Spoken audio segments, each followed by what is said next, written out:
Son of God, save my mind, and you don't die, give as you receive, and your release is Satan.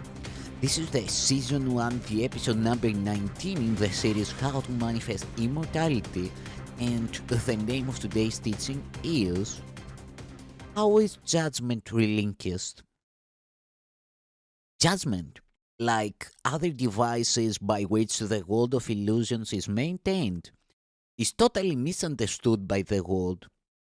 It is actually confused with wisdom and substitutes for truth. As the world uses the term, and an individual is capable of good and bad judgment, and his education aims at strengthening the former and minimizing the latter. There is, however, considerable confusion about what these categories means. What is good judgment to one is bad judgment to another. Further, even the same person classifies the same action as showing good judgment at one time and bad judgment at another time. Nor can any consistent criteria for determining what these categories are be really taught. At any time, the student may disagree with what his would-be teacher says about them, and the teacher himself may well be inconsistent in what he believes. Good judgment in these terms does not mean anything, no more does bad. It is necessary for the teacher of God to realize not that he should not judge, but that he cannot. In giving up judgment, he is merely giving up what he did not have. He gives up an illusion, or better, he has an illusion of giving up. He has actually merely become more honest. Recognizing that judgment was always impossible for him, he no longer attempts it. This is no sacrifice. On the contrary, he puts himself in a position where judgment through him rather than by him can occur. And this judgment is neither good nor bad. It is the only judgment there is, and it is only one. God's Son is guiltless and sin does not exist. The aim of our curriculum, unlike the goal of the world's learning, is the recognition that judgment in the usual sense is impossible. This is not an opinion, but a fact. In order to judge anything rightly, one would have to be fully aware of an inconceivable wide range of things. One would have to be fully aware of an inconceivably wide range of things, past, present, and to come.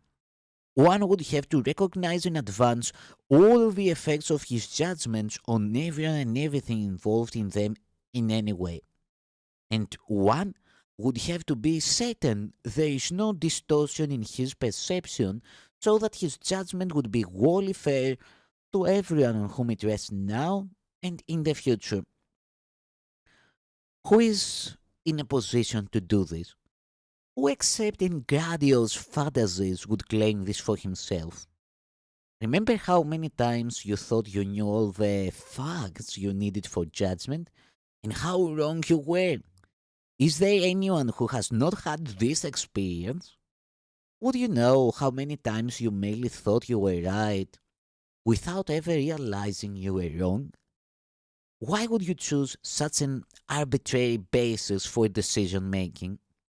Wisdom is not judgment, it is the relinquishment of judgment. Make then but one more judgment. It is this: there is someone with you whose judgment is perfect. He does know all the facts, past, present, and to come. He does know all the effects of his judgment on everyone and everything involved in any way, and he is wholly fair to everyone, for there is no distortion in his perception. Therefore, lay judgment down, not with regret, but with a sight of gratitude. Now, are you free of a burden so great that you could merely stagger and fall down beneath it? And it was all illusion, nothing more. Now can the teacher of code rise up unburdened and walk lightly on. Yet it is not only this that is his benefit. His sense of care is gone, for he has none. He has given it away along with judgment. Along with judgment. He gave himself to him whose judgment he has chosen now to trust instead of his own. Now he makes no mistakes. His guide is sure, and where he came to judge, he comes to bless. Where now he laughs, he used to come to weep. It is not difficult to relinquish judgment, but it is difficult indeed to try to keep it. The teacher of code lays it down happily the instant he recognizes its cause. All of the ugliness he sees about him is its outcome. All of the pain he looks upon is its result.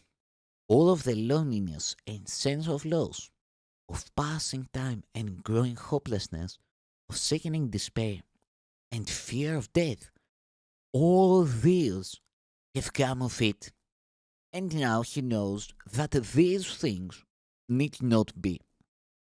Not one is true, for he has given up their cause, and they, which never were but the effects of his mistaken choice, have fallen from him. Teacher of God, this step will bring you peace. Can it be difficult to want but this?